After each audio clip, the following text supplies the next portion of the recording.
DRDO. ఈ డిఆర్‌డిఓకి సంబంధించి చాలా ఇంపార్టెంట్. ఇవి మనం తెలుసుకొని వెళ్ళాలి. ఫస్ట్ ఏంటంటే ఐజీఎండిపి ప్రోగ్రామ్స్ ఏమైనా జరిగాయా? అవి రీసెంట్‌గా ఏమైనా ఆహ్, లాంచ్ చేశారా? ఈ డిఆర్‌డిఓకి స్పేస్ టెక్నాలజీకి కొంచెం దగ్గర సంబంధం ఉంటుంది.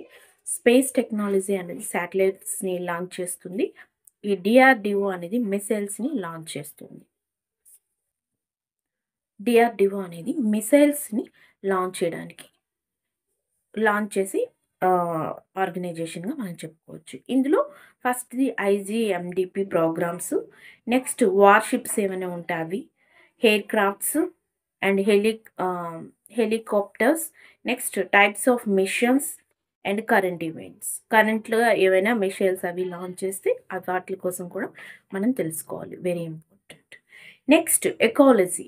Science and technology very important. Ecology ఇది తక్కువగా ఉంటాయి చాప్టర్స్ కానీ ఇంపార్టెంట్. కరెంట్ ఈవెంట్స్‌లోనే ఇది ఎక్కువగా ఉంటుంది. సో, మనం ఇవి నేర్చుకోవాలి. ఎకోసిస్టమ్ అంటే ఏంటి? ఎకాలజీ అనేది ఎకోసిస్టమ్‌కి సంబంధించింది కదా! ఎకోసిస్టమ్ అంటే ఏంటి? Very important. ఎకలాజికల్ నీచే దానికి సంబంధించి మనం తెలుసుకోవాలి. ఇది థియరటికల్‌గా ఉంటుంది. సో, అది మనం తెలుసుకోవాలి. Next biodiversity hotspots very important.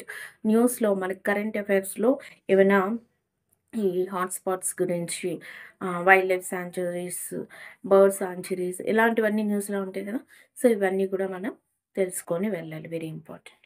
Next biodiversity conservations UNSC ఇలాంటివి ఉంటాయి కదా! ఇవన్నీ కూడా మనం తెలుసుకొని వెళ్ళాలి. ఇది ఎకాలజీకి సంబంధించి.